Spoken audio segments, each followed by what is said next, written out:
जोरदार एक बार पूरी ताकत से यहां से लेकर दिल्ली तक आवाज जानी चाहिए कि नहीं जानी चाहिए। जरा दिखाइए बिहार के बच्चों में कितना दम है। जय बिहार, जय बिहार। आज तक आपने बिहारियों को गाली सुनते सुना। बाहर हम लोग जाते हैं तो कहते हैं झारखंड के हैं, यूपी के हैं। बिहारी कहने में मानने में शर्म आने लगा। इसीलिए गांव गांव घर घर ये नारा बुलंद करवाया जा रहा है। एक बार सम्मान से कहिए जय बिहार। आप सबका यहाँ इस सभागृह में आने के लिए बहुत बहुत धन्यवाद। 28 तारीख को आज से 7 दिन पहले इसी सभागृह में संगठन के जिला और प्रखंड के पदाधिकारियों की बैठक हुई। उसमें हम लोगों ने घोषणा की है कि जब 2 अक्टूबर को दल बनेगा कि नहीं बनेगा, आपसे भी पूछ रहा है। अरे तो कुछ भी नहीं किए तो एक घंटा आप शांति से बैठने के लिए तैयार हैं कि नहीं है? 1 घंटा समय है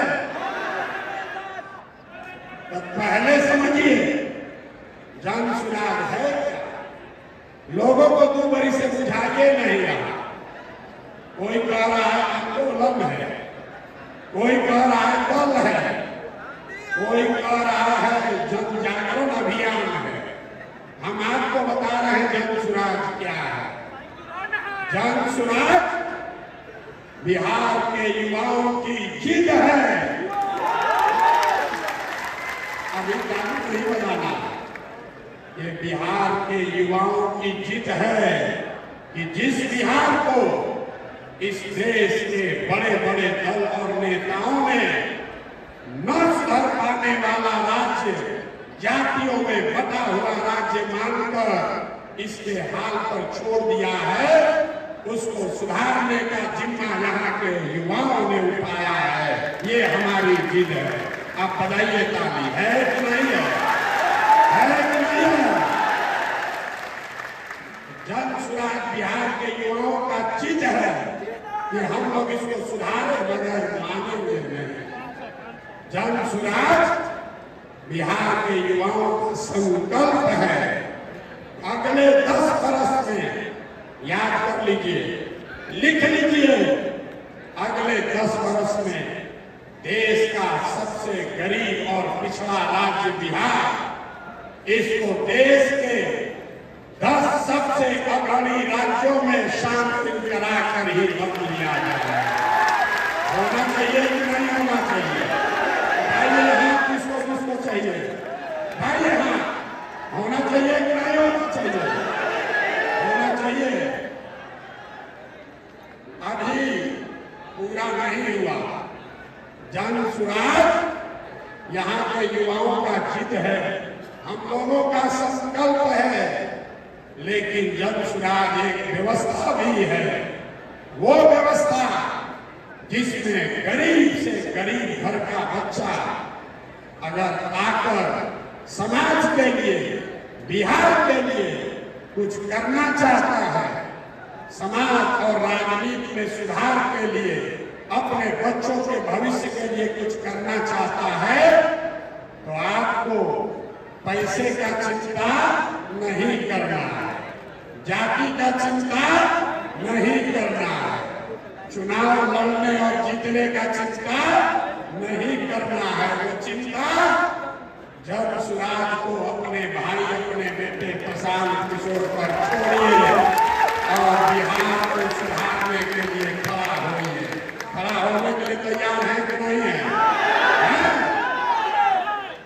जन सुराग जिद है युवाओं का, जन सुराग हमारा संकल्प है, जन सुराग एक नई व्यवस्था है, लेकिन सबसे बढ़कर जन सुराग हम में बैठा हुआ हर आदमी और हमारे घरों में रहने वाले लोग, हम लोगों का सपना है कि बिहार में अपने जीवन काल में, याद रखिए ये जन स्वराज का सपना है, अपने जीवन काल में हम लोग ऐसा भी दिन देखना चाहते हैं जब हरियाणा, पंजाब, गुजरात, महाराष्ट्र से लोग बिहार में रोजी रोजगार करने आए, तब मांगेंगे कि बिहार में विकास हुआ।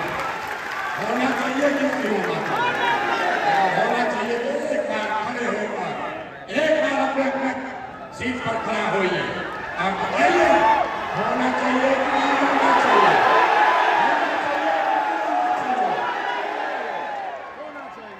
अब बैठिए और संकल्प लेकर जाइए, संकल्प लेकर जाइए। ये आखिरी पीढ़ी है बिहार की, मैं आपको आश्वस्त कर रहा हूं, ये आखिरी पीढ़ी है बिहार की जो पढ़ाई और रोजगार के लिए मजबूरी में अपना घर परिवार छोड़कर बिहार से बाहर गया है। इस पीढ़ी के बाद कोई भी बिहार का लड़का, कोई भी बच्चा मजबूरी में बिहार छोड़कर बाहर मजदूरी करने के लिए नहीं जाएगा। संकल्प लीजिए, होना चाहिए कि नहीं होना चाहिए? बिहार के बच्चे मजदूरी करने के लिए पैदा नहीं हुए, मजदूरी करने के लिए नहीं पैदा हुए हैं। आप खड़े होइए और भरोसा रखिए, पूरे देश का राजनीति का निडिल घुमाकर बिहार के ओर कर देंगे। तैयार है तैयार? पहले आपको पिछले मीटिंग में जो निर्णय हुआ है, निर्णय नहीं हुआ है तो लोगों ने कहा है, उस पर आपकी सहमति चाहते हैं। आप सभी वोट मांगेंगे। लोगों ने कहा, मैंने कहा कि पूरा बिहार पैदल चल लेंगे तब हम दल बनाएंगे। अब हम करीब करीब 60% बिहार पैदल चल चुके हैं। लोगों से हम लोगों ने पूछा है कि क्या दल अभी बनाया जाना चाहिए या पूरी पदयात्रा खत्म होने के बाद दल बनना चाहिए। दो विकल्प है। पहला, 2 अक्टूबर को दल बना दिया जाए। दूसरा विकल्प है अगले साल पदयात्रा मार्च में जब खत्म होगी तब दल बनाया जाए। तो जितने लोग चाहते हैं कि 2 अक्टूबर को आप सब मिलकर दल बनाएं, तो जरा हाथ उठाकर मोदी कीजिए, जोर से बोलिए। हो कब 2 अक्टूबर की मार्च, 2 अक्टूबर की मार्च।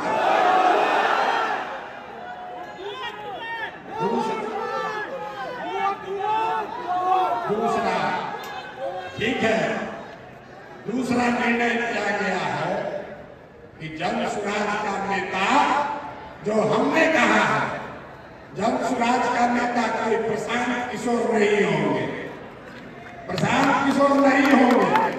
नेता कौन होगा? नेता बिहार के गांव-गांव को जो दही के तरह मत के जैसे मक्खन निकाला जाता है, वैसे ही पदयात्रा से पूरे बिहार को मत के जिन लोगों को ढूंढ कर निकाला गया है, वो आपके मत से इस दल का नया नेता चुना जाएगा। आप चुनने के लिए अपना नेता तैयार है कि नहीं है? 2 तारीख को आपको अपने नेता का चुनाव करना है। तीसरा निर्णय लिया गया कि दल में समाज के हर वर्ग को उसकी भागीदारी, हिस्सेदारी मिलनी चाहिए। इसलिए नहीं कि कोई दलित है, इसलिए नहीं कि कोई पिछड़ा है, कि तो सुनते सुनते हम लोग पागल हो गए पिछला 30 वर्ष से। जात के आधार पर नहीं, काबिलियत के हिसाब से लेकिन जन स्वराज का मंत्र है कि हर समाज में काबिल लोग हैं और हर काबिल आदमी किसी न किसी समाज का है। तो अगर नियत साफ है तो ये सामंजस्य बैठाया जा सकता है कि समाज में जिसकी जितनी संख्या है उसके हिसाब से जन स्वराज में उसको भागीदारी मिले, उसको नेतृत्व करने का अवसर मिले। फिर लड़ाई शुरू, ठीक है, सबको मिलेगा, लेकिन पहले मौका किसको मिलेगा? पहले मौका किसको मिलेगा? सब करा पहले हमको मिलेगा। क्रिकेट खेलते हैं ना, सोचता है आदमी पहले बैटिंग हम ही कर रहे, बाद में कहीं होगा नहीं होगा। इसका फार्मूला जन स्वराज ने दिया है, आप युवा साथी हैं, इसको समझ लीजिए। घर में अगर आप घर के मुखिया हैं तो आपके घर में जो सबसे कमजोर है, जो सबसे आपका कमजोर बच्चा है, आप उसकी चिंता करते हैं।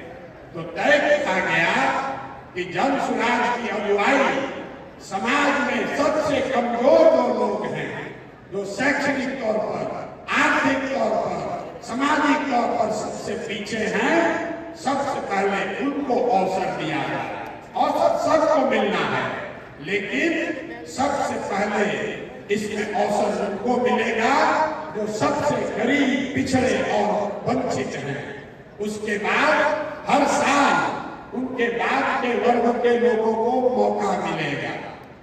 तीसरी बात, जो आपके विषय जो आपके इंटरेस्ट का है, लड़के पूछते हैं भैया युवाओं के लिए इसमें क्या है? हम लोग बड़ा मेहनत करते हैं, सब गाँव वाला हमको झोला ढोलाता है, हम लोगों को कुछ मिलता ही नहीं।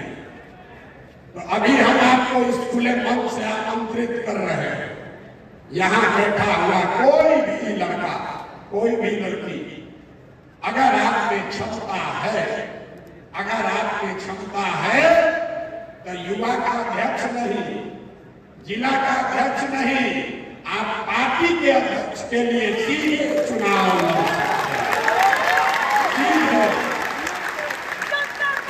सीधे चुनाव लड़ सकते हैं। सुन बोलो भाई, इसीलिए तो लोग झंडा ढोला रहा है आपसे। अपने हक का बारी आया तो सुनने से पहले ही जनता का सुनकर आता है। कैसे आप में से जो भी साथी चुनाव लड़ना चाहते हैं, ध्यान से सुन लीजिए। फिर कल हमसे आकर सेल्फी खिंचाते हुए काम मत कहिएगा भाई हमारा काम कर रहा है। जिनको भी चुनाव लड़ना है, चाहे दल में लड़ना है, संगठन में लड़ना है, या विधायकी में लड़ना है, जिला परिषद लड़ना है, मुखिया लड़ना है, आपको खुले मन से मैं आपको बता रहा हूं, ये तय किया गया है कि जो व्यक्ति भी कम चुनाव लड़ना चाहता है, किसी वर्ग का है, उसके पास पैसा है या नहीं है, आपके बाबूजी विधायक हैं या नहीं है, उसका कोई मतलब नहीं है। एक ही कंडीशन है, एक कंडीशन है और एक कंडीशन पर अभी आपसे चर्चा करके वोट लेना है, क्योंकि पिछले बैठक पर उसमें सहमति नहीं बनी। एक बात इस पर सहमति बनी है कि बिहार में 1 करोड़ लोग मिलकर 2 अक्टूबर को जन स्वराज की नींव रखेंगे। तो जो आदमी भी उस दल में कुछ नेतृत्व करना चाहता है, जगह पाना चाहता है, चुनाव लड़ना चाहता है, तो उसको कम से कम 5000 नए लोगों को जन स्वराज परिवार में जोड़ना होगा। अब आपको ताली बजाने से पहले वोट देकर बताना है कि क्या आप सहमत हैं कि जिसको भी चुनाव लड़ना है, आपको या कोई दूसरा है, उसको कम से कम 5000 सदस्य जरूर जन स्वराज में बनाना होगा। जो पक्ष में है वो हाथ उठाइए, हाथ उठाइए, जोर से बोलिए, पक्ष में है कि नहीं है? कम से कम होना चाहिए। और दूसरे इस पर भी हल्काना होगा कि क्या पढ़ाई को डिग्री को भी एक कंडीशन बनाया है। पिछले बैठक में 15,000 लोगों के बीच में सहमति नहीं बनी। शुरुआत हुआ बीए से, फिर लोग कहा नहीं भैया 12वीं, किसी ने कहा 10वीं, किसी ने कहा होना ही नहीं चाहिए।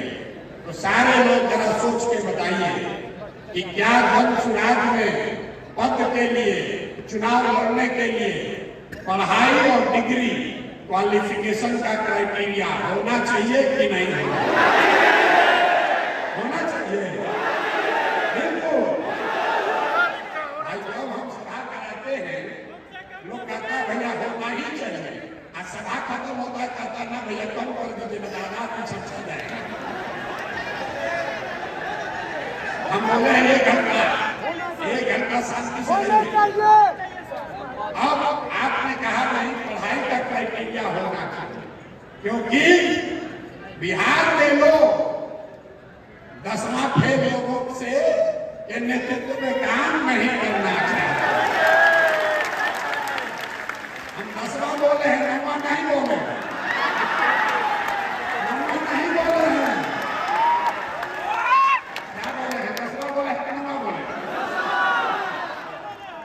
हम लोग 10वां फेल आदमी के नेतृत्व में बिहार सुधारने के लिए नहीं तैयार। एक से एक पढ़ा लिखा आदमी बताइए, ज्ञान की भूमि बिहार, अगर 10वां फेल है तो आ रहा है हम बनेंगे इसका नेता। बनना चाहिए कि नहीं बनना? बनना चाहिए भाई, बनना चाहिए कि नहीं बनना चाहिए? ना तो हम लोग क्या रखें, 10वां रखें, 9वां रखें कि 12वीं रखें कि बीए रखें?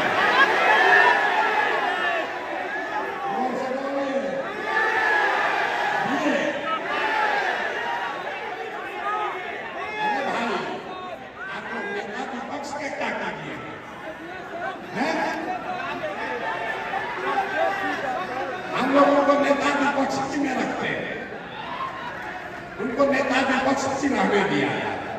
आपको तो विपक्ष में नहीं ना जाना है, आपको सरकार में बनानी है। 25 में बनाना है कि 29 में? कुछ लोग कह रहा है, 1.5 बरस पहले हम लोग कह रहा है अभी तक पैदल चल रहे हैं, देखिए क्या होता है। फिर कहा, फिर इतना मेहनत कर रहे हैं, कुछ तो कुछ होगा जरूर। बात तो ठीक है कह रहे हैं, लेकिन बड़ा समय लगेगा। फिर थोड़े दिन और चले तो कहता है भैया लग रहा है धीरे धीरे चर्चा शुरू हो गया, 2 4 5 को सीट पे लोग को आ सकता है, किसी से गठबंधन कर लीजिए तो भैया बात बन जाएगी। तो हमने क्या कहा, याद रखिए जन सुराज कितना सीट लड़ेगा? 242 नहीं, कितना? कितना? जन सुराज 243 सीट लड़ेगा। 243 बनना चाहिए कि नहीं बनना चाहिए?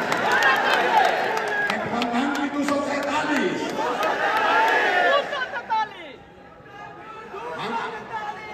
ऐसा है। हम उन युवाओं को तैयार कर रहे हैं जो आने वाले वर्षों में या तो हम लोग अर्श पर मरेंगे या फर्श पर मरेंगे, बीच में नहीं लटकना। किसको किसको बीच में लटकना? आप भाई, ये नीतीश कुमार हम लोग को हिला के झुला के पागल कर दिया। अब अर्श पर जाना है कि फर्श पर? बोलिए, अर्श पर कि फर्श पर? बिहार के लड़कों को अर्श पर जाना है तो 243 ही लड़ना। और पढ़ाई का क्राइटेरिया अब बनना नहीं है, वोट देना। देखिए, इस सभागृह में बैठे हुए कई लोग अगले साल, ज्यादा आगे नहीं, अगले साल आपको लिख कर देता नहीं होगा तो गर्दन पकड़िएगा। इस सभागृह में बैठे हुए लोग मन सम्मिलित है, उसमें कितने लोग अगले साल सदन में बैठेंगे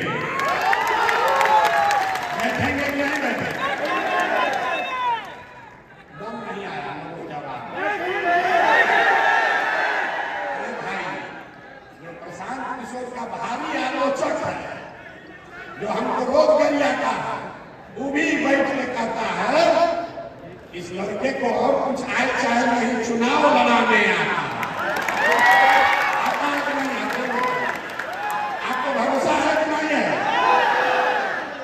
अगर किसी को चुनाव लड़ाने आता है तो प्रशांत किशोर को चुनाव लड़ाने आता है। एक काम मेरा आपको कीजिए, जो नेता उछल उछल के अभी बोल रहा है, जो भी बोल रहा है, उसका नाम नोट करके हमको भेजिए। 243 में उसका सूची पहले नंबर 1 पर पानी, उसी को पहले होना चाहिए कि नहीं? आप लोग युवा साथी है, अब आज से जो नेता जिसको खुला चुनौती दे दीजिए,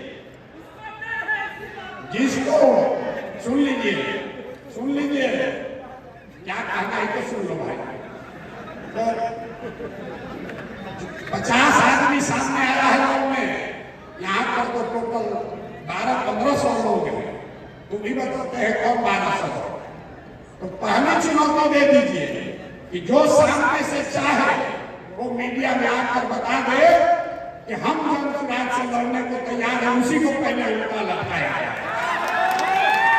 अब देखिए कि आधा लोग हाथ पांव फूलने लगेगा कल से। तैयार है होना चाहिए, तैयार है ना? तैयार है कि नहीं? हमारा गला फंसा हुआ है, हम इतना बोल रहे हैं, हम युवा थोड़े ना है। देखिए राजनीति में युवा सब युवे हैं, जो 7 वर्ष का अभी युवा ही है, 55 वर्ष के राहुल गांधी भी युवा,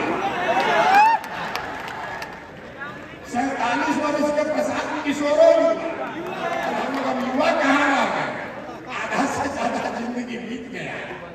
युवा आप हैं, तो जो युवा है जरा ताकत से बताइए कि जो जनता के राज लाने के बीच में खड़ा होगा उसके खिलाफ लड़ने के लिए तैयार हैं कि नहीं?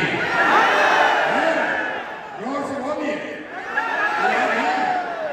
ठान लेना लड़ाई, ठान लेना, चुनौती स्वीकार कर लेना। एक ऐसे ही युवा से आपका परिचय कराते हैं, इनको लोग कहता है आसाम का सिंघम है, सिंघम।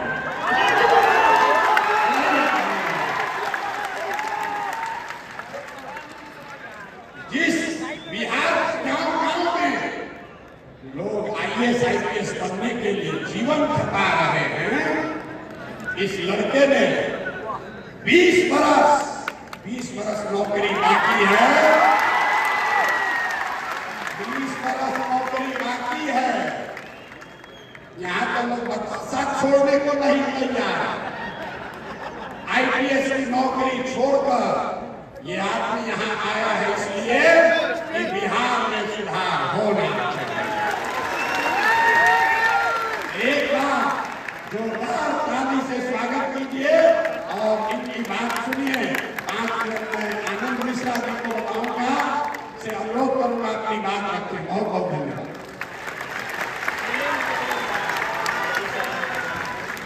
बहुत धन्यवाद भैया।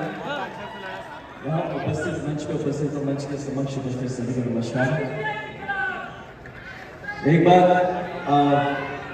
एक बार कुछ बोलने से पहले मैं चाहूंगा एक बार वही गाना जो हम सब सुबह से लगा रहे हैं, जय बिहार, जय बिहार। ये मैं अकेला ही आपसे ज्यादा तेज चला रहा है। तो भैया का सबसे पहले धन्यवाद, जो एक इतना बड़ा मुहिम, आप यकीन मानिए हम सब एक इतिहास बन रहा है और उसके साथ हम सबको जुड़ने का एक सौभाग्य प्राप्त हुआ है। ये सौभाग्य बार बार नहीं आता, ये अपनी बार आया है। बस इस पे एक चीज आपका रखना, विश्वास। अगर आप विश्वास तभी इस पूरे मुहिम पे विश्वास आप तभी रख पाएंगे जब खुद पे विश्वास हो। तो पहले खुद पे विश्वास अर्जित करिए, उसके लिए खुद पे भरोसा रखिए। याद रखिए ये हम जो पैदा हुए हैं, जो जीवन आया है, जो जिंदा है, वो बाकी जानवरों की तरह भी जिंदा होके कुछ किया, नौकरी किया, फिर अपना जीवन जिया, मर गया। इसके लिए एक इतिहास के इस इस जगह पे, इस एक ऐसे मोड़ पे आके हम खड़े हैं कि अगर आज हम बिहार के लिए कुछ न कर पाए तो बिलीव मी, ये जीवन इस काल में जीना कहीं ना कहीं व्यर्थ होता है। तो मैं भी इसी एक संकल्प के साथ आया। अपनी जिंदगी मेरी बहुत अच्छी सेट हो गई थी। सभी कहा जिले का एसएसपी था, डीआईजी बनता, एकदम आगे की जिंदगी सेट थी, अच्छा करियर चल रहा था, नाम भी था, सब कुछ था जो हो सकता है आईपीएस अफसर के करियर में। राष्ट्रपति का वीर का पुरस्कार भी मिला, मुख्यमंत्री का भी अवार्ड मिला, सब कुछ मिला। लेकिन जो एक बात हमेशा मन में खिंचती रही, मैं तो ठीक हूँ, मेरा तो सब सेट हो गया, लेकिन जब भी गाँव आता हूँ, जब भी वापस आता हूँ, जब अपने भाइयों को देखता हूँ, आपसे मिलता हूँ, आप में वो क्षमता दिखती है, आप में वो कोई कमी नहीं दिखती, मुझ में जो है वो सब बेहतर आप दिखते हैं। आप में जो कमी दिखी वो अवसर के लिए दिखी, आपको अवसर से नहीं मिल रहा, आप बढ़ नहीं पा रहे। हर बिहारी बड़ा बन रहा है लेकिन बिहार से बाहर जा रहा है, तो कहीं ना कहीं हमारी व्यवस्था में दिक्कत है। इस व्यवस्था को सुधारने के लिए जब निशान लिए खड़े हुए हैं, तो अगर आज हम सारे बिहारियों में से जो भी इस रूल के साथ नहीं जुड़ रहा, यकीन मानिए कल वो पछताएगा ही नहीं, इतिहास उसको ब्लेम करेगा। जब बिहार बन रहा था, बेटा बेटी तुम कहाँ थे, तुम कहाँ सो रहे थे। ये चीज, ये आप सबका सम्मान है, आप सबका धन्यवाद है कि आज आप सब यहाँ पे आए हैं। आप सब जब यहाँ आए हैं, ये खुद ही इस बात का सूचक है, इसका प्रमाण है कि आप इस मुहिम के साथ इस यज्ञ की आहुति बनने के लिए आए हैं। मैं आपको बताऊं, एक बार बहुत लोगों ने मुझसे पूछा, भैया जन स्वराज क्या मिलेगा? मैंने कहा बस यही भाव तो बिहार को बर्बाद कर दिया, क्या मिलेगा, क्या दिया हमको तो सब मिला चुका था ना, हम तो सब छोड़ के आए, मैं क्या ले आया? इसी भाव से आप भी जुड़ जाए। एक आदमी देखिए प्रशांत, कभी आप कहानी देखिए, पूरे विश्व घूम के आया है।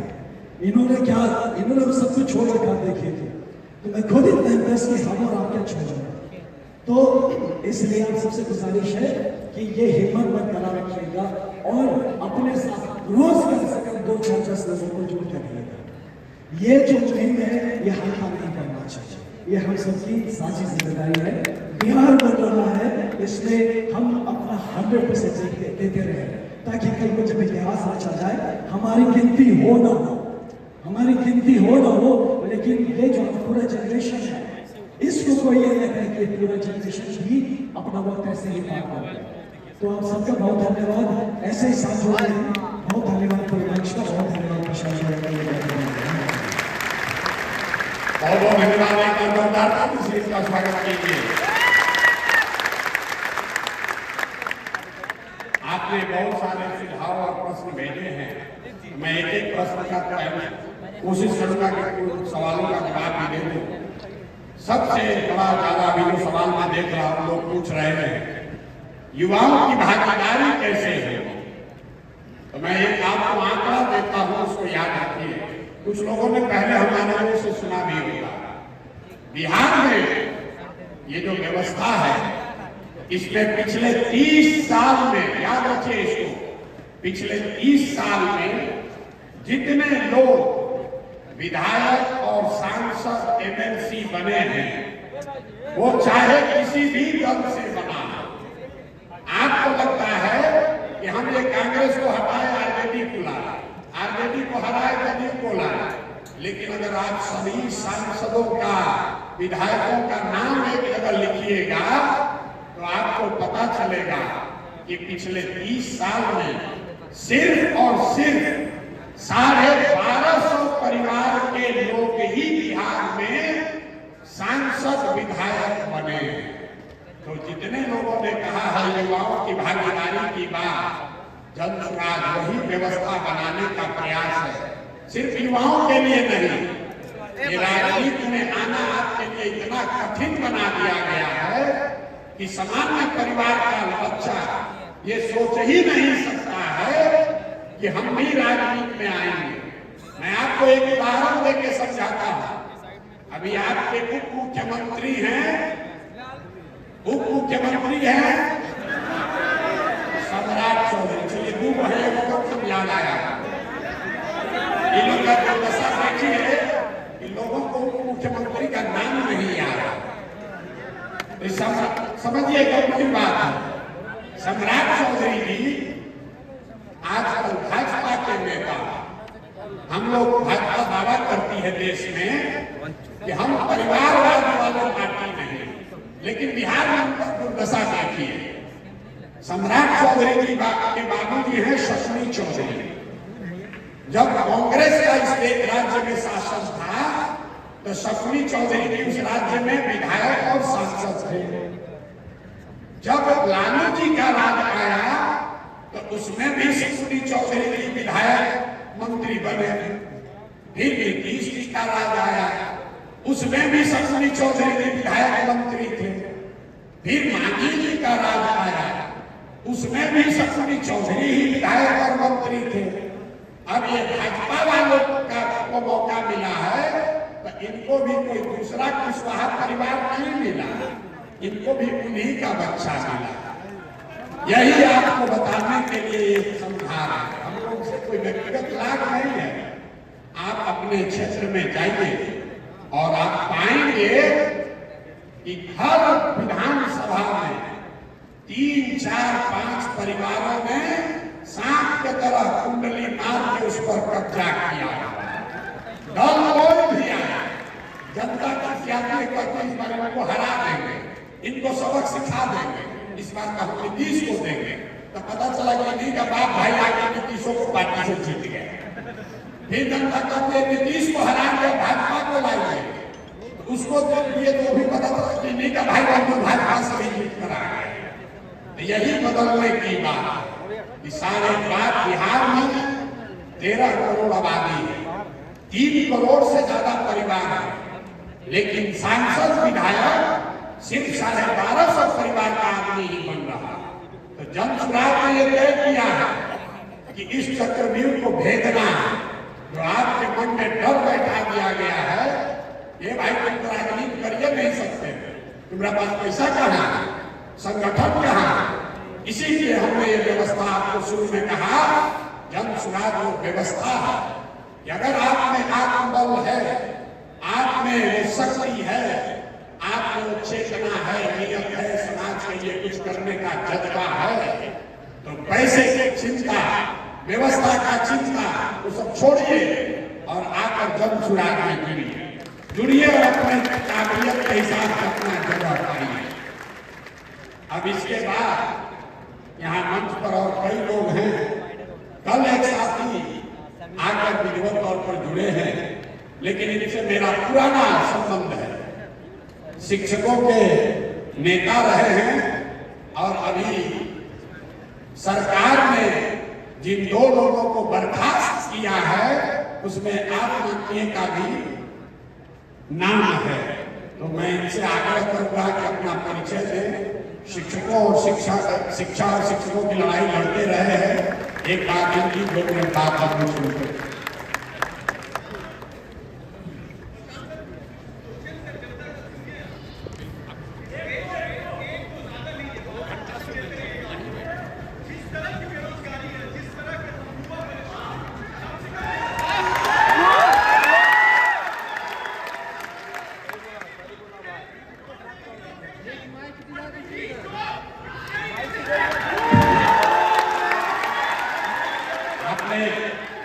आपने अंग्रेजी में बोला है we need job, yes we need job। प्रशांत सुनिए, जवाब दे, अगर आपकी अनुमति हो तो जवाब दे। आपने कहा we need job, बेरोजगारी आज नहीं हुई है। अब आपको ये नौकरी का लॉलीपॉप दिखाकर ठगने वाले लोगों के बारे में एक आंकड़ा देते हैं, उसको समझ लीजिए। पूरे बिहार में 75 साल में चपरासी से लेकर मुख्य सचिव तक अगर जितने भी लोग नौकरी में, सरकारी नौकरी में हैं, सबकी संख्या को आप जोड़ दीजिएगा तो वो संख्या होती है 23 लाख। 1.97% लोगों को ही सरकारी नौकरी बिहार में मिला हुआ है। और आपको ये सब दगाबाज दिखाया जा रहा है कि हम आएंगे तो 10 के बार दे देंगे। आप लोग पढ़े लिखे लोग हैं, 75 साल में 30 से ज्यादा सरकारों ने मिलकर 23 लाख नौकरी ही दिया है बिहार में। जाकर बड़े लिखे आदमी है, चेक कर लीजिएगा। और लोगों को बताया जा रहा है कि हम तो साले भर में 10 लाख नौकरी दे देंगे। 98% बिहार के लोग, उनको सरकारी नौकरी नहीं है और बहुत हद तक उनको मिलेगी भी नहीं। लेकिन रोजगार जरूर होना चाहिए। उसको समझिए क्यों नहीं है रोजगार। रोजगार इसलिए नहीं है, यहां से पलायन इसलिए है कि यहां पर रोजगार की जो संभावनाएं हैं उसको करने के लिए जो साधन सुविधा चाहिए, पूंजी पैसा चाहिए, वो आपके पास नहीं है। यहां बैठा हुआ जितना युवा है, आपको नौकरी नहीं मिले कोई बात नहीं। अगर आपको खेती करने में मन नहीं लग रहा है कोई बात नहीं। लेकिन अगर सरकार की ओर से आपको 5 लाख, 10 लाख, 2 लाख ऋण मिल जाए, कर्ज मिल जाए सस्ते दर पर, बिना किसी गारंटी के, बिना जमीन गिरवी रखे हुए, तो यहाँ बैठे हुए बहुत सारे लोग वो कुछ न कुछ अपना रोजी रोजगार कर लेंगे। पूरे ताली मत बजाइए, पहले समझ लीजिए, पूरे दुनिया में लोगों ने रोजगार वैसे ही पाया। अब आपको वो पूंजी यहाँ क्यों नहीं मिलती है ये समझिए। जितने लोग अभी अंग्रेजी में बोले हैं बहुत अच्छा लगा। चाहता हूं मैं कि बिहार का हर लड़का अंग्रेजी में बोले। बिहार में एक आपको जानकारी दे रहे हैं, इसको भी याद रखिए। रिजर्व बैंक ऑफ इंडिया हर साल एक आंकड़ा जारी करता है पूंजी के संबंध में, जिसको कहते हैं क्रेडिट डिपॉजिट रेशियो। मतलब बैंकों में आपने हमने कितना पैसा जमा किया और बैंकों ने उसके एवज में आपको, हमको, सबको मिलाकर कितना पैसा वापस रोजी रोजगार के लिए दिया, घर बनाने के लिए दिया, गाड़ी खरीदने के लिए दिया, पढ़ाई करने के लिए दिया। इसको कहते हैं सीजी रेशियो। पूरे देश में सीजी रेशियो है 75% औसत। मतलब अगर सब लोग मिलकर बैंक में 100 रुपया जमा किए तो बैंकों ने 75 रुपया वापस दिया लोन के तौर पर, ताकि लोग रोजी रोजगार कर सके। बिहार में 1990 से लेकर अभी तक सीडी रेशियो है 40%। नतीजा क्या हुआ? पिछले वर्ष पूरे बिहार की गरीब जनता ने बैंकों में जमा किया 4,61,000 करोड़ रुपया। 4,61,000 करोड़। अगर 75% पैसा आपको, हमको, समाज को ऋण के तौर पर मिलता काम करने के लिए, रोजगार के लिए, तो बिहार के लोगों को मिलता 2,80,000 करोड़ रुपया। लेकिन मिला कितना? 1,61,000। 1,61,000 करोड़। बाकी का पैसा कहां है? बाकी का पैसा इन बैंकों ने बिहार से उन राज्यों में भेज दिया जहां उद्योग धंधे लग रहे हैं, जहां रोजगार हो रहा है। गुजरात में, कर्नाटक में, आंध्र प्रदेश में, तेलंगाना में, तमिलनाडु में, केरल में सीडी रेशियो 90 से ज्यादा।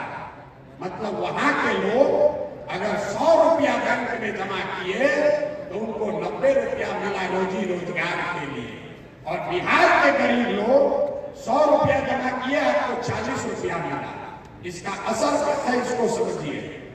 पिछले 30 वर्षों में बिहार के बैंकों ने बिहार से 26 लाख करोड़ रुपया, याद रखिए और लोगों से पूछिए, यहाँ के वित्त मंत्री को भी पता नहीं, कोई पूछता ही नहीं है।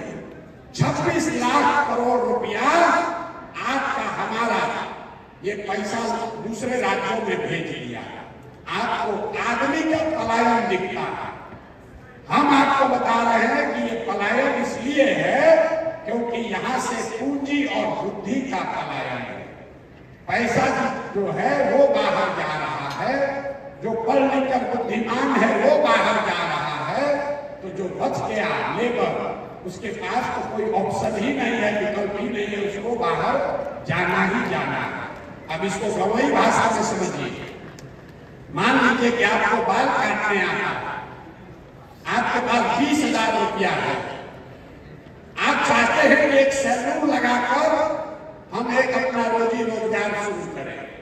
आप सैलून खोलने गए तो लोगों ने बताया इसमें 1 लाख रुपया लगेगा।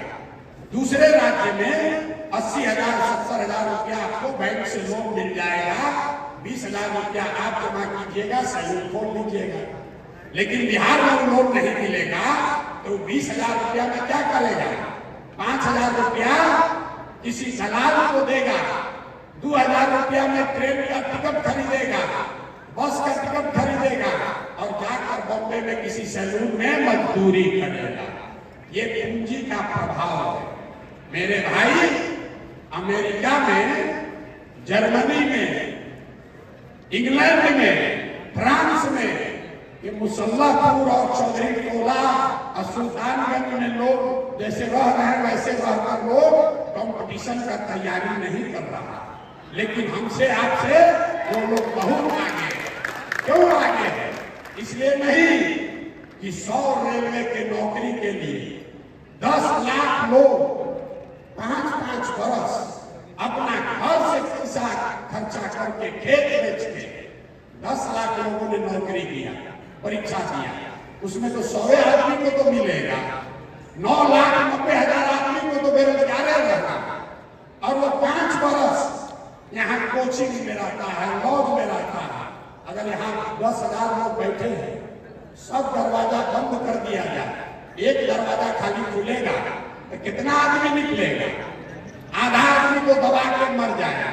और उस दरवाजे में भी यहाँ कोचिंग वाले, अब पेपर लीक करने वाले, इन्होंने भी कब्जा कर लिया। उस दरवाजे में भी वही निकल रहा है जो पेपर लीक का पैसा दे रहे हैं। आप लोगों ने सवाल पूछा है हमसे कि भैया पेपर लीक पर क्यों नहीं बोलते? नहीं बोलेंगे, आपके सामने बोल रहे नहीं बोलेंगे। हमको राहुल गांधी पूछते हैं, हम खुद चौक के टोला में पत्थर की मस्जिद के लॉज में 2 बरिस रहे हैं, जानते हैं क्या टिफिन का दाल रोटी खाए हैं, समोसा खाने के लिए 2 कप चाय पीने के लिए सुबह 7 रोड के किनारे खड़े हैं। 2 बरस नहीं 3 बरस। हम जानते हैं आपका कष्ट। ये जो नेता खड़ा होकर कह रहा है कि पेपर लीक हो गया और आपको लग रहा है कि यही मेरा नया रहनुमा है, यही हमारा भाग्य सुधारेगा। आप हमको बताइए, राजस्थान में सबसे ज्यादा पेपर लीक हुआ अभी कुछ दिन पहले, 5 बरस सबसे ज्यादा पेपर लीक कहां हुआ? राजस्थान में। राजस्थान में किसकी सरकार थी? कांग्रेस की। अभी भाजपा वाले आए हैं, इन्होंने एनडीए बनाया। अब पता चला 4 सेंटर से सब टॉपर आए। बिहार का इसमें कोई सेंटर नहीं है, कैसे रोजगार मिलेगा? आप बताइए। कुछ दिन पहले, साल भर पहले यहाँ आप बता रहे हैं कि भैया पेपर लीक हुआ है पर बोलिए। हम कह रहे हैं कि आप हमको वो परीक्षा बताइए जिसमें पेपर लीक नहीं हुआ, हम उसी पर बोलेंगे। है कि नहीं है? शायद कोई परीक्षा है जहाँ पेपर लीक नहीं हो रहा। अब पिछली बार जब पेपर लीक हुआ उसमें जो मुख्य आरोपी हैं उनका फोटो सबसे पहले छपा उस समय के शिक्षा मंत्री के साथ। और आप कह रहे हैं कैसे सुधरेगा? अभी वोट हुआ था 2 महीना पहले, तो यहाँ बैठे दूसरे लोग, हाँ सब लोग उसी नेता को विकल्प के अभाव में जाकर फिर जाकर उसी का बटन दबाया है। दबाए हैं कि नहीं दबाए? बोलिए, दबाए हैं कि नहीं दबाए? किसका गलती है? अरे आप चोर को ही तिजोरी का चाबी दे दीजिएगा तो टूटेगा नहीं, तो वहां पर अगरबत्ती दिखाएगा हैं। और आप अरे ऑप्शन नहीं तो वही में बनाने के लिए पसीना बहा रहे हैं। ऑप्शन बनना चाहिए कि नहीं बनना? आप नेता का लड़का जो 9वां फेल है, जिसको कभी जीवन में कोई परीक्षा नहीं देना था, उसको आप बना दीजिएगा नेता। अब फिर सोचिएगा कि हमको बड़ा रोजगार काहे नहीं मिल रहा।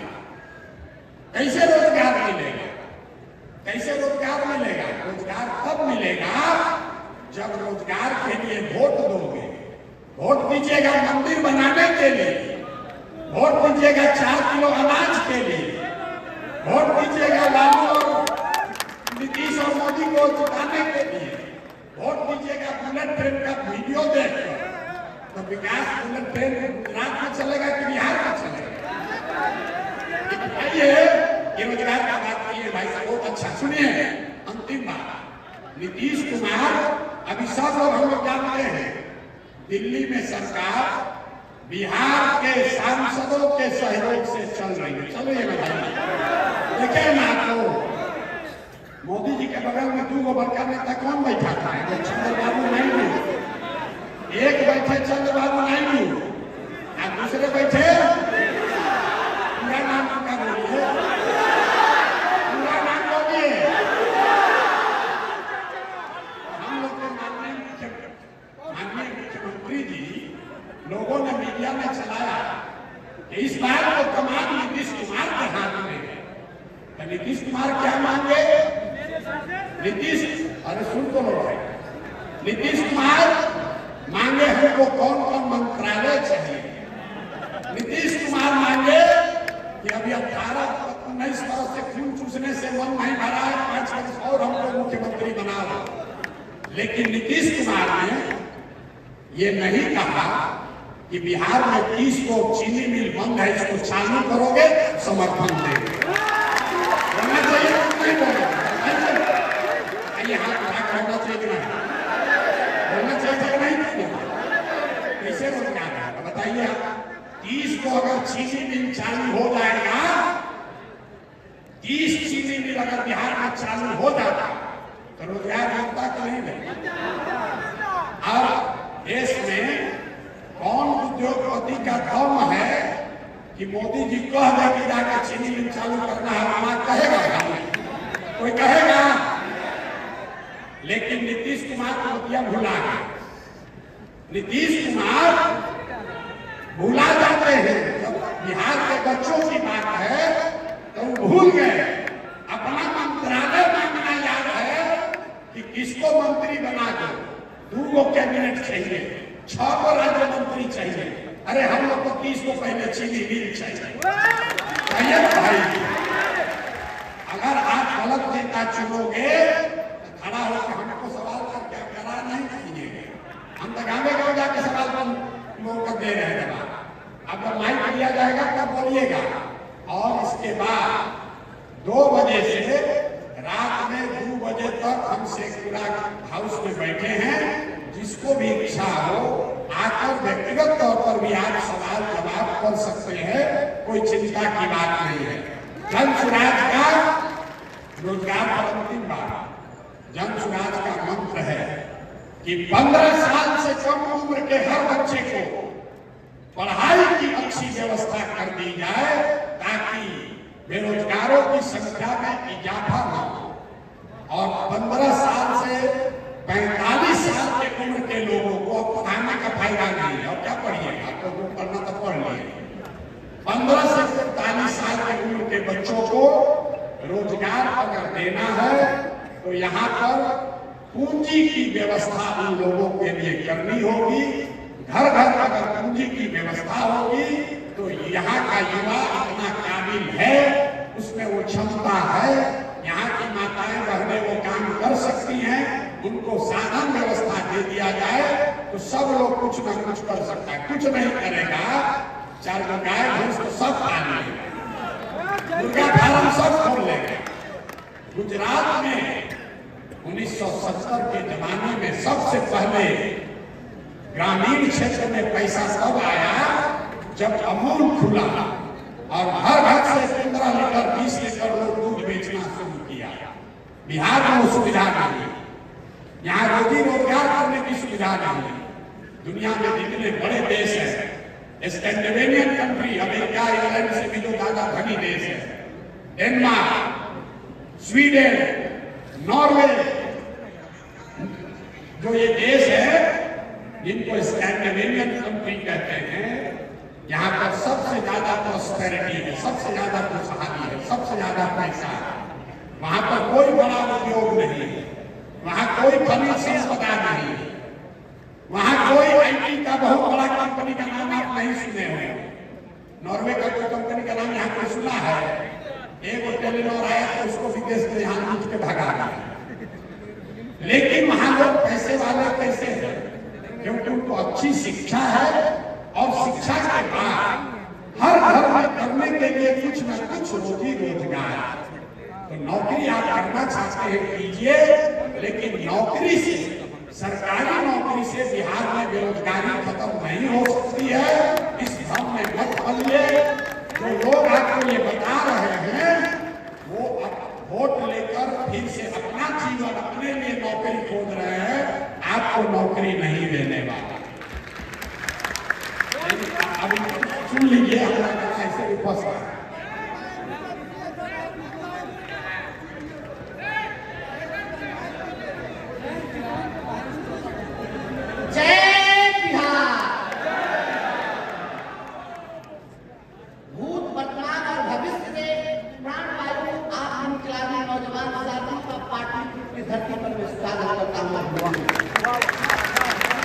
आधुनिक भारत के पुनर्निर्माण के संकल्प बिहार के गांधी आदरणीय प्रशांत किशोर जी, मंचा सिंह, हमारे तमाम श्रेष्ठ और बिहार के कोने कोने से आए हुए नौजवान साथी, मैं आपके सामने खड़ा हूँ। बिहार का एक बर्खास्त शिक्षक आपके सामने खड़ा है। मेरा नाम बंशीधर ब्रजवाल और हमारी बर्खास्ती इसलिए की गई क्योंकि हमने भी यही सवाल उठाया था। तो आज अभी आप चर्चा कर रहे हैं, एक पर्चा लीक की बात कर रहे हैं। बिहार में शिक्षकों की भर्ती की गई और हिंदुस्तान में पहली बार ऐसी घटना घटी कि परीक्षा अपनी निर्धारित समय से 3 घंटे विलंब से आयोजित किए गए, क्योंकि उत्तर प्रदेश से आने वाली ट्रेन 3 घंटे विलंब थी। यह जो घोटाले हुए, ये 3 घंटा विलंब ट्रेन नहीं था, बल्कि ये क्वेश्चन का आंसर रखवाया जा रहा था और ये सत्ता संरक्षित घोटाला का जिसका हमने विरोध किया। और इसके कारण हम लोग की बर्खास्ती के लिए एक बर्खास्त शिक्षक आपके सामने खड़ा है। और मित्रों, रोजी रोटी के सवाल की जब बात आई है और जन स्वराज ने जो संकल्प लिया है, तो मित्रों सीढ़ियां उन्हें मुबारक हो जिन्हें महलों पे जाना है। सीढ़ियां उन्हें मुबारक हो जिन्हें महलों पे जाना है। हमें आसमान तक जाना है और रास्ते खुद बनाना है। जब मैं आपका उत्साह और हौसला उसमें से देखा, तो मैं यह दावे के साथ कह सकता हूँ कि अब बिहार बदलने से कोई भी ताकत बिहार को इस बात को रोक नहीं, क्योंकि तलवार की धार पर इतिहास हमारा चलता है। जिस ओर जवानी चलती है उसको जमाना चलता है। मेरे साथियों, मैं छोटी सी बात करके अपनी बात को समाप्त करूंगा। जन स्वराज की सारी बातें आदरणीय प्रशांत किशोर जी ने कही है। मित्रों, जब हम पढ़ते थे किताबों में, आपके सामने तस्वीरें लगी है जन स्वराज में महात्मा गांधी के और बापू सभागार में हम लोग बैठे हैं। और इन्हीं के जन्म दिवस पर 2 अक्टूबर को पार्टी की स्थापना की बात, मित्रों, गांधी जी से जुड़ी बातें छपी है एनसीईआरटी की किताब में, जिसको गांधी टेलिस्मैन के रूप में लिखा गया। टेलिस्मैन का अर्थ होता है जंगल या ताबीज। तो गांधी जी ने एक टेलिस्मैन दिया, एक ताबीज दी और उसने कहा कि यदि तुम सोचते हो कि तुम कुछ बहुत बड़ा करने के लिए चले हो और तुम बहुत कुछ बड़ा कर रहे हो, तो अपने जेहन में उस व्यक्ति को याद करना जिसको तुमने समाज के सबसे निचले पायदान पर खड़ा किया, और अपने मन में विचार करना कि तुम जो कर रहे हो, तुम्हारे करने से उस व्यक्ति को क्या मिलने वाला है। यदि उसको कुछ मिलने वाला है तब तुम करो, अन्यथा तुम्हारे करने का कोई मतलब नहीं रह जाता। और मैं समझता हूँ कि आदरणीय प्रशांत किशोर जी ने जो यह बात कही है कि आज लोग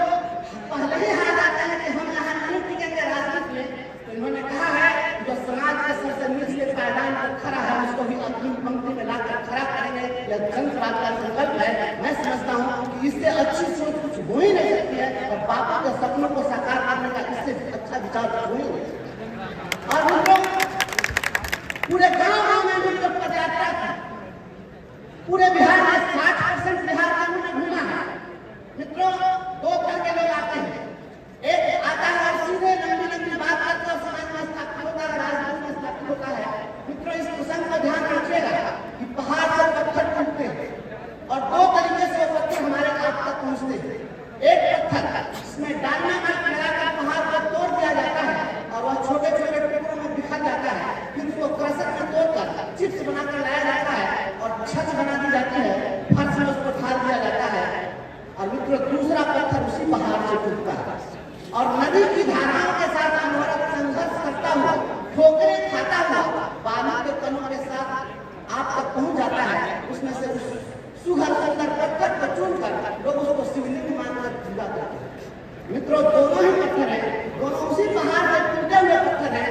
एक पत्थर जो सीधे टूट कर आता है, जूते की ठोकर खाता है, और दूसरा जो संघर्षों के माध्यम से आता है, शिवलिंग बनकर पूजा जाता है। इसलिए ऐसे प्रशांत किशोर जी जो संघर्षों के माध्यम से और एक एक गांव की पदयात्रा करके वहां की समस्याओं से जूझते हुए और सबसे रूबरू होते हुए आपका काम है, मैं समझता हूँ कि ऐसे देवतुल्य लोगों को निश्चित रूप से समाज में स्वीकार करना चाहिए और इस युवा शक्ति को यह संकल्प लेकर कि हम जन स्वराज से इस विचार को मजबूत करेंगे और जो ये 1200 परिवार और तथाकथित परिवार के हाथों राजनीतिक गिरवी पड़ी है, इसको इस गिरवी से मुक्त करने का संकल्प लेना चाहिए।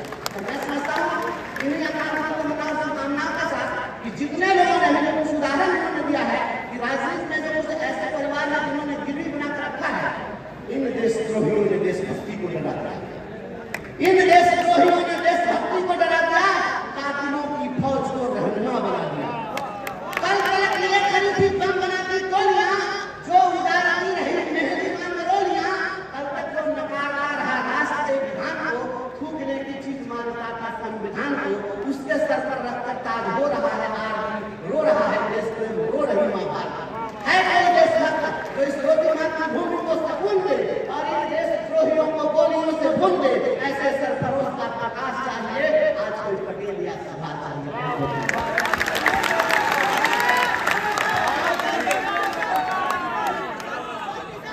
बहुत सारे लोगों ने सवाल पूछा है डोमिसाइल को लेकर।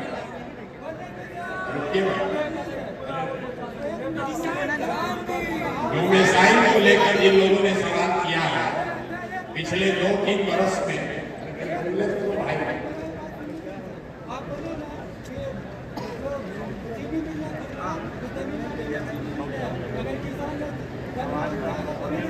अच्छा ठीक है, तुम आप चीनी मिल के विशेषज्ञ हैं, चीनी मिल के विशेषज्ञ नहीं है। आपने डोमिसाइल वाली की बात बहुत लोगों ने कही है। भैया जो विषय समझ नहीं है उसको बोलोगे तो जीवन भर मजबूरी करते ही दिखेगा। पहले सीखना, पहले कुछ बोलना और बोलने से पहले उस विषय को समझना चाहिए। आपने कहा कि चीनी मिल इसलिए बंद है कि गन्ना नहीं बदला है, कई गाँव में गए और गाँव का सब गन्ना जाने वाला आदमी बर्बाद हो गया, तुमको गन्ने नहीं उपज रहा, जो नहीं कहीं तो आप चीनी मिल के विशेषज्ञ नहीं है, शांति से बैठिए। आपने डोमिसाइल को लेकर सवाल उठाया है। अभी पिछले साल जो 2 लाख से ज्यादा नौकरी देने का सरकार ने दावा किया है, उस आंकड़ों को अगर आप ध्यान से देखिएगा तो 50,000 से ज्यादा ऐसे लोगों को नौकरी दी गई है जो पहले से ही सरकारी नौकरी में था, वो नियोजित शिक्षक था, अब उसको राज्यकर्मी का दर्जा मिला है, वो नई नौकरी नहीं है। जो दूसरे बच के 1.5 लाख लोग, हालांकि एग्जैक्ट आंकड़ा सरकार ने जारी नहीं किया है, उस 1.5 लाख में आधे से ज्यादा लोग, जो आपकी भावना यहाँ दिख रही है, वो उन राज्यों से हैं जो उनका बिहार से कोई लेना देना नहीं। तो ये बिहार सरकार की दुर्दशा है कि हम लोग के बच्चे महाराष्ट्र में, पंजाब में, गुजरात में जाकर मजदूरी कर रहे हैं और वहां से चाहे फर्जी डिग्री लेकर भी कोई आया है तो आदमी आकर बिहार में शिक्षक बन रहा है। ये चीज जन समाज इसके विरोध में है, हम लोग इसके समर्थन में नहीं है। जितने लोगों ने कहा है उसका मैं जवाब दे रहा हूं। एक संसद में हमने लिखा है कि भैया गरीब की बात करते हैं, पढ़ाई और रोजगार का बात करते हैं, हम जानवर का सेवा करते हैं, जानवर की बात काहे नहीं करते? ये भी बता दीजिए कि किस जानवर का बात करें, गाय का बात करें कि कुत्ता का बात करें? अरे भैया पहले गाय का चिंता करने वाले लोग तो देश में बैठे ही, पहले हमको बिहार के लोगों की चिंता कर लेने दीजिए, फिर जानवरों की भी चिंता की जाए। कुछ लोग पूछ रहे हैं कि दरभंगा में एम्स क्यों नहीं बनता, उसको काहे नहीं बोला? तो ये बताइए कि कौन सा बिहार का अस्पताल है जो चल रहा है कि तो दरभंगा में बन जाएगा तो आपका भला हो जाएगा। जो भी जहाँ अस्पताल है सब तो वहाँ गाय भैंसी घूम रही है। यहाँ पीएमसीएच का वही हाल है, डीएमसीएच का वही हाल है। गाँव में हम कहा गए वहाँ कहीं अस्पताल नहीं, मगर एक अस्पताल खराब हो तो निश्चित तौर पर यह आंदोलन होना चाहिए कि दरभंगा में बने, कि सीमांचल में बने, कि कोसी में बने। जब पूरे बिहार की स्वास्थ्य व्यवस्था ही खराब है, यहाँ स्वास्थ्य मंत्री जो बनता है उसका एक ही काम है, पता लगाओ कौन डॉक्टर का ज्यादा प्रैक्टिस चल रहा है, उसका ट्रांसफर करो और उससे 50,000 1 लाख रुपया तुरंत पैसा लो। और डॉक्टर साहब पैसा पहुंचा रहे, आपको प्राइवेट प्रैक्टिस करने का अलावा होगा। आपको गांव से बहुत लोग आए होंगे, आप बताइए 10 वर्ष पहले बिहार में रसीद कटाने का, दाखिल खारिज का पैसा नहीं लगता। अब दाखिल खारिज में 5,000 से 25,000 रुपया लग रहा है। लग रहा है नहीं लग रहा है? लग रहा है। काहे लग रहा है? क्योंकि पिछले 6-7 वर्ष से शायद ही कोई अंचलाधिकारी ऐसा है जिसका पोस्टिंग बिना 20-25 लाख रुपया दिए बगैर होगा। जब अगर अंचलाधिकारी 20 लाख 30 लाख रुपया देकर सीओ बनेगा तो आपसे दाखिल खारिज में पैसा नहीं लेगा तो गेहूं का खेती करेगा वहां। ये बात तो आपको समझ में आना चाहिए। एक डॉक्टर साहब है, डॉक्टर संजय पासवान, मैं चाहता हूं कि 2 लाइन बोले के बेगूसराय से आए हैं, अपना परिचय देंगे। चूंकि डॉक्टर हैं और आप लोगों ने स्वास्थ्य व्यवस्था पर सवाल उठाया है, बड़े चिकित्सक हैं, अपने सेल्फ मेड आदमी हैं, बेगूसराय के प्रसिद्ध व्यक्ति हैं। उनसे एक बार आग्रह करूंगा, 2 शब्द अपनी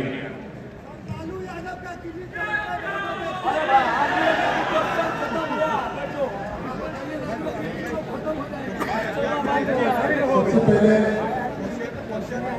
बैठे सभी युवाओं का मैं हार्दिक आभार।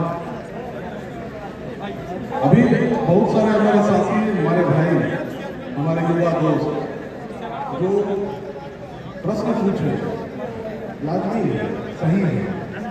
प्रशांत सिंह का जो कहना है सही है। डाटा पे जरूर रखो, स्किल होता है, स्किल एक होता है स्किल, तो स्किल हम लोग सीखेंगे तो उससे हमारा विकास, हमारा काम करने का क्षमता खुद ब खुद बढ़े। मैं डॉक्टर हूँ, मेरा नाम डॉक्टर संजय कुमार है। मैं शिशु रोग विशेषज्ञ हूँ। बेगूसराय में मैं नौकरी भी करा हूँ। सदर अस्पताल में मैं कंसल्टेंट पीडियाट्रिशियन रहा हूँ। लेकिन अभी जो बात हो रही है कि दरभंगा में एम्स क्यों नहीं बना, आपके पटना में भी एम्स है, आप जाते भी नहीं, वहां क्या है आप संतुष्ट हैं? अभी भी लोग जा रहे हैं, दिल्ली एम्स की तरफ भी जा रहे हैं। हमारे सरकार का एक ही लक्ष्य था कि मैं सभी जिले में, सभी राज्य में एम्स खोलूं, अलग अलग जगह एम्स खोलूं और हमारा जितना भी जो भी हमारे नागरिक हैं वो बाहर नहीं गए, दिल्ली एम्स का पूछ ना करें। बहुत सारी बात है हमारे, मैं अपने अस्पताल की बात करता हूँ। मैंने अपने पढ़ाई के दरमियान या नौकरी के दरमियान जो मैंने किया देखा, उस स्थिति में मैं बात करता हूँ 4-5 मेडिसिन पे ही आपका इलाज हो रहा है, बस 4-5 दवाई पे आपका इलाज हो रहा है और मुझे वो मैनेज करना होता है कि मैं क्या दूँ। इसको इस बारे में किनको सोचना, मुझे सोचना, आपको सोचना। मैं इसी सब बात के साथ फिर आप लोगों से मैं बात करूंगा, हमेशा बात करूंगा। मैं इसी सब बातों के साथ आपको एक बार फिर आपका बहुत बहुत धन्यवाद। फिर हम लोग आपका चर्चा करते हैं।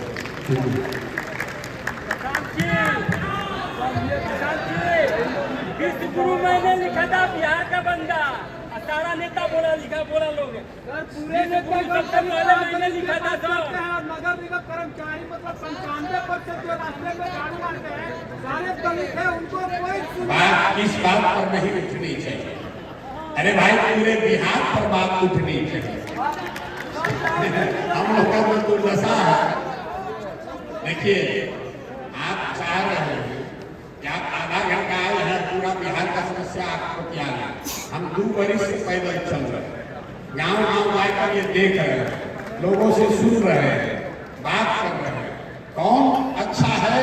अगर राजकीय कर्मी ठीक हो तो संविदा कर्मी की बात करें, अगर बेरोजगार ठीक हो तो संविदा कर्मी। यहाँ तो सब मर ही रहा है, खाली नेता को छोड़कर और नेताओं के परिवार को छोड़कर सबकी दुर्दशा है। तो उसको बदलने के लिए एक अंतिम बात आपको हम बताना चाह रहे हैं। आप लोग को भी भूख लगा होगा, जाइएगा घर। जो लोग भी राजनीति में आना चाहते हैं, जरूरी नहीं है कि हर आदमी राजनीति में आ जाए, लेकिन अगर आप राजनीति में आना चाहते हो तो मुझे या मेरे कार्यालय को, या खासकर जो यूथ क्लब के लड़के यहाँ आए हैं, डिजिटल के माध्यम से जुड़े हुए हैं, आप अपने लिए ये तय कीजिए कि आप कौन सी चुनाव लड़ना चाहते हैं। आप वार्ड सदस्य लड़ना चाहते हैं, आप मुखिया बनना चाहते हैं, आप जिला परिषद लड़ना चाहते हैं, जो भी चुनाव लड़ना चाहते हैं, जब तक आप हमको बताइएगा नहीं, उस पर बैठकर बात नहीं होगी, तो ऐसे खाली हर भीड़ में आकर नारा लगाने से आप नेता नहीं बन सकते। तो मेरा आपसे आग्रह है कि जो लोग भी राजनीति में आना चाहते हैं, जन स्वराज का उसको खुला निमंत्रण है। आप अपने लिए अपनी भूमिका तय कीजिए। आप अगर एक कदम चलेंगे तो जन स्वराज की ओर से, इस व्यवस्था की ओर से 4 कदम चलने की मदद आपको दी जाएगी। लेकिन अगर आप खड़े नहीं होइएगा और आप सोचिएगा कि प्रशांत किशोर के पास कोई ऐसा घुट्टी है, ऐसा टॉनिक है जो प्रशांत किशोर पिला दे, कल हम नेता मंत्री हो जाए, तो अगर ऐसा कोई टॉनिक हमारे पास होता तो आपको पिलाते, चाहे नहीं 10-20 बोतल हम अपने पी लेते, इतना तो करते जरूर। तो मेरे भाई ऐसा कोई घुट्टी नहीं है। अगर समाज में अपनी जगह बनानी है, समाज का नेतृत्व करना है, तो आपको उसके लिए खड़ा होना पड़ेगा, संघर्ष करना पड़ेगा, मेहनत करनी पड़ेगी। जन स्वराज उसमें आपकी मदद कर सकता है।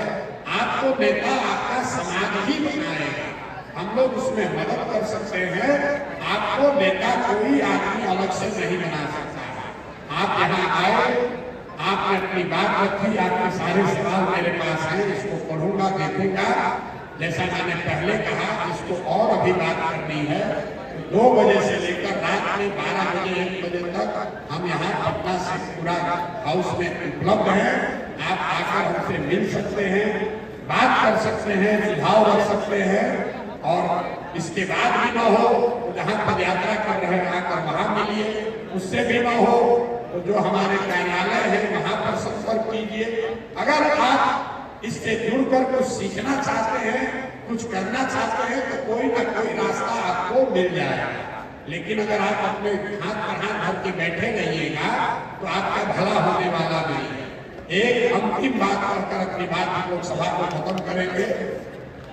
ग्रीस के बहुत बड़े दार्शनिक थे प्लेटो, उन्होंने कहा, if you do not participate in democracy, be ready to be ruled by your इंफीरियर्स।